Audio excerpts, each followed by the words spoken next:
por aterrizar el término de transición energética. He sacado un par de definiciones que vienen en la red del término. Y bueno, pues me ha parecido muy interesante que se habla de conjunto de cambios en contraposición de cuando hablábamos también de transformación digital, pues bueno, ya no se habla de cambio radical, ¿no? Se habla pues más bien un conjunto, un camino que previsiblemente será largo. Al final son muchos pasos los que vamos a tener que ir haciendo y muchos proyectos en los que abordar. Y además es algo que afecta a distintos puntos de la cadena de valor, como ven aquí, pues modelos de producción, distribución y conceptos tan generales como estructura, incluso política energética. Si bien es cierto que luego cuando buscamos igual imágenes que acompañan a este término, pues normalmente siempre está ligado a temas de producción de energía renovable, eólica, fotovoltaica y demás, ¿no? Pero bueno, creemos que la transición energética obviamente no se trata solamente de producción de energía. Sería más general hablar de una relación más consciente con todo el impacto que puede generar el consumo de la energía. Y bueno, cuando traemos este concepto al mundo del agua, bueno, he sacado aquí algunas conclusiones de un estudio de prospección que hizo la IDAE, que me ha parecido muy interesante. Y bueno, en este estudio se recogen datos pues a nivel nacional del consumo energético del sector y es interesante que una de las conclusiones más potentes es que se cataloga el sector del agua como un gran consumidor de energía.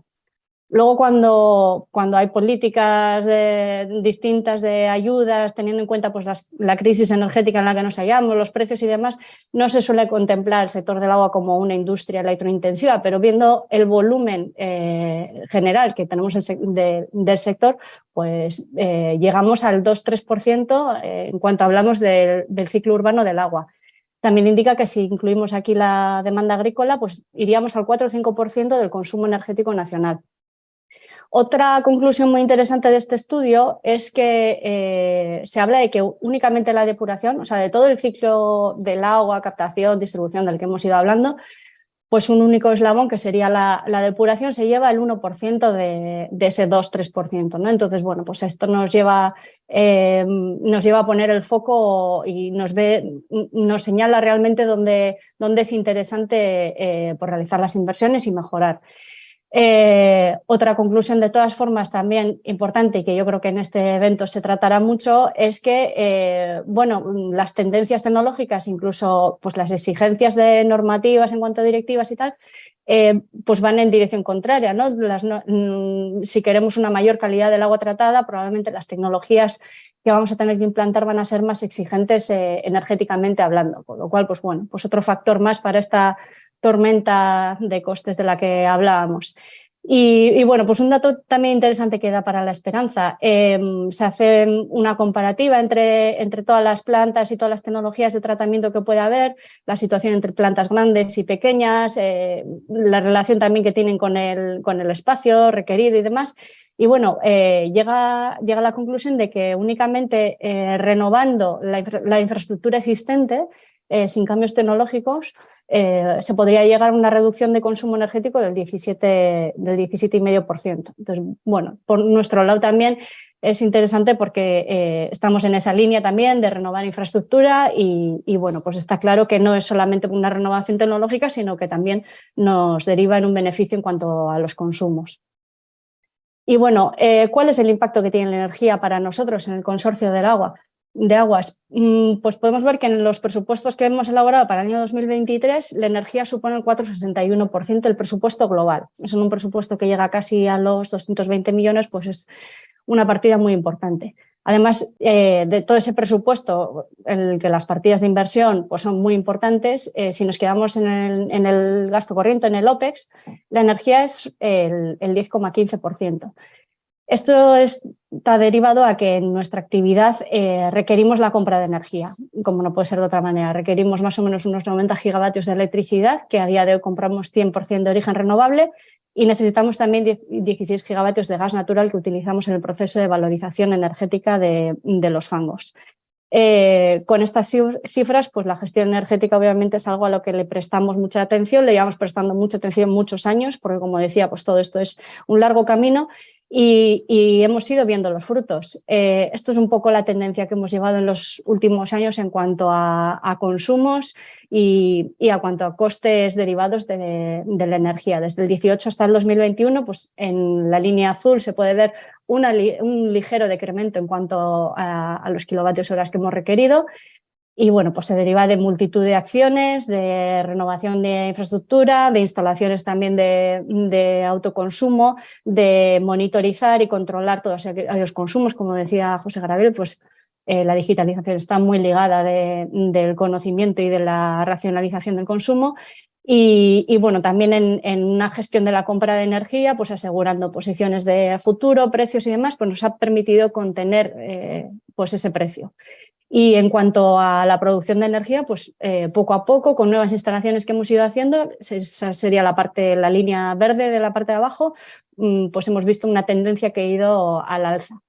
Viendo cómo se reparte toda esta energía en el ciclo del agua, en nuestro caso también, pues como adelantaba ya el estudio, resulta que el mayor consumo está en el saneamiento. Pero bueno, en una proporción que, como podéis ver en esta tarta, pues el saneamiento se lleva pues más del 80% del consumo energético que tenemos en el consorcio de aguas. Esto se deriva principalmente a que en el abastecimiento tenemos una situación que se puede denominar pues bastante privilegiada. La principal aportación de agua que tenemos son de los embalses del Zadorra, en el que el agua nos llega por gravedad, con lo cual, pues bueno, pues es una situación en la que no solo no necesitamos energía de elevación, sino que además podemos hacer algunos aprovechamientos. Y luego de la parte de saneamiento, pues la EDAR de Galindo, únicamente una planta de tratamiento, pues vemos que se lleva el 53% del consumo global. De ahí os decía pues, que realmente a la hora de priorizar inversiones vemos claramente cuáles son los grandes consumidores. Viendo un poco cómo se reparte esta posible generación que tenemos con los consumos, vemos que se repite el patrón. En nuestro caso, pues el abastecimiento es el mayor favorecido y bueno, pues estos son datos del 2021, conseguimos generar el 77% de la energía que necesitaba el proceso. En el saneamiento nos quedábamos un poco más lejos y en el cómputo global pues conseguimos ese 21% de recuperación de energía, ¿no? Y bueno, en esta situación se ha producido otro hito muy importante en la gestión energética en el consorcio y es que el año pasado aprobamos el Plan General de Actuación Energética. Este plan viene derivado de las obligaciones del Decreto de Sostenibilidad Energética de la Comunidad Autónoma Vasca y bueno, pues ya os digo que el camino que llevamos en este tema pues es largo, pero sí que este plan nos ha obligado a ordenar un poco todas las ideas, a recopilar información de nuestros consumos, de las actuaciones que estamos realizando y también tener que detallar a corto o medio plazo cuáles van a ser las inversiones y las actuaciones que vamos a tener. Pues como os digo, pues hay un capítulo importante en que tenemos actuaciones dirigidas a la reducción de consumo energético, donde también tenemos asociadas pues muchas inversiones en cuanto a digitalización, monitorización y control de consumos, renovación de infraestructura, etcétera. Y por otro lado, pues nos ha llevado a elaborar un plan de generación de energía renovable. Como os decía, pues bueno, teníamos ya instalaciones de producción de energía renovable y las hemos ido recogiendo. En nuestro caso, pues por ejemplo, una de las que inauguramos hace unos pocos años fue la mini central de Bolueta, con una turbina que aprovecha el agua excedentaria cuando estamos en aguas altas, pues desde venta alta esos excedentes de agua se turbinan. Y luego, por otro lado, pues el año pasado inauguramos la planta fotovoltaica de la ETA de venta alta, que aprovecha la cubierta de uno de los depósitos de agua tratada y bueno, pues es capaz de generar la energía que necesita toda la planta en las horas de sol, que bueno, aquí en el norte pues no son tantas como en el sur, pero realmente el último año y desde el que la hemos tenido en funcionamiento pues nos está dando resultados muy buenos. A partir de aquí pues hemos evaluado todos los puntos posibles que pudiésemos tener de generación de energía renovable. Y sobre todo enfocándonos en el abastecimiento, como os decía, en esa situación privilegiada que podemos tener, tenemos unos cuantos depósitos de cabecera que siguen teniendo desnivel desde la planta de tratamiento, con lo cual podríamos producir energía hidráulica con el agua de consumo, con la ventaja que tiene esto de que, bueno, pues que son todas las horas del año, no sería únicamente, como en el caso de Bolueta, instalaciones para producción en el caso de excedentes, sino que la propia agua de consumo que estamos sirviendo las 24 horas del año estaría generando energía eléctrica. Tenemos también identificados puntos de generación fotovoltaica, pues todas las cubiertas de taps y EDARs que podemos tener, los vamos a ir haciendo en distintas etapas. Incluso pues estamos ya redactando una ampliación de la planta fotovoltaica que os enseñaba en la foto anterior. Originalmente la diseñamos para autoconsumo, pero viendo que tenemos una cubierta, pues bueno, la propia cubierta de ese depósito la podemos aprovechar mejor e incluso hay otro depósito de similares características que en la que tenemos otra cubierta que no estamos usando de ninguna otra forma, pues creemos que puede ser una oportunidad interesante para mejorar en esa parte de producción energética.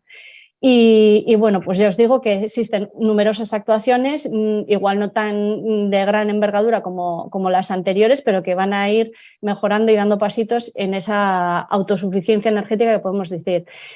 Centrándonos en el abastecimiento, que como os decía es donde tenemos la mejor situación, pues eso nos podría llevar a que en el año 2024 consiguiésemos generar toda la energía requerida por el proceso, incluso en el 25 pues tener excedentes. Esto es a corto o medio plazo, incluso a largo plazo estamos planteando inversiones más potentes también en el ámbito de saneamiento, en el ámbito de depuración, pues de toda esta renovación tecnológica y de exigencias de la directiva, pues nos va a llevar a bueno, replantearnos muchas cosas en cuanto al aprovechamiento energético que pueden tener los fangos y de distintas fases del proceso. ¿Qué nos ha ocurrido desde entonces, desde que elaboramos el plan? Pues bueno, como sabéis, el año 2022 ha sido complicado en el ámbito de energía, de costes, por eso este bloque pues viene muy a colación a todo esto y nuestra situación, pues al margen de todo lo que ha podido suceder pues también se nos ha complicado un poquito más. Esta sería nuestra foto a 31 de diciembre del 2021. Y bueno, pues a 1 de enero del 2022 pues hemos crecido bastante. Se nos han incorporado 16 municipios de la comarca de Busturialdea, que bueno, a nivel de población servida viene a ser como algo más de un 4% de incremento, pero a nivel de superficie pues ya veis que es bastante importante. A nivel de instalaciones, de kilómetros de red, pues estaremos en torno a un 25% de incremento y bueno, pues encima pues esta comarca tampoco se sirve del sistema general que tenemos de agua embalsada, con lo cual pues los recursos son subterráneos, con captaciones con bombeos y demás. Todo esto ha llevado pues, que a las demandas energéticas inevitablemente se han visto incrementadas. O sea, esa tendencia que habíamos llevado, pues simplemente por un incremento en la población y el servicio que ofrecemos, pues se ha visto incrementado. Y luego, por otro lado, pues otro tema que todos conocemos, pues el año 2022 ha sido muy caluroso y extremadamente seco, también aquí en el norte y bueno, lo está siendo también en el 2023.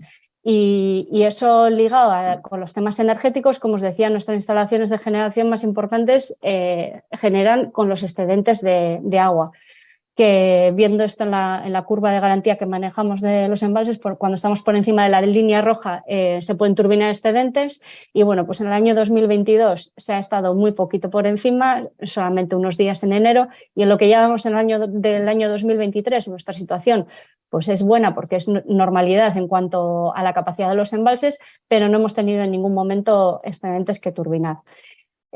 Todo esto nos ha llevado, bueno, pues que las gráficas que mostraba al principio de tendencia se nos han revertido un poco, se nos ha complicado, ¿no? La línea azul, pues de esa tendencia que estábamos consiguiendo a la baja y de control, se nos ha subido tanto en consumo como por precio de la energía y en la parte de generación, pues al tener paradas las turbinas la turbina de Bolueta, pues hemos producido menos de lo que veníamos produciendo años anteriores. Y bueno, ese ratio que teníamos tan bonito del 77% se nos ha quedado en un 33% escaso.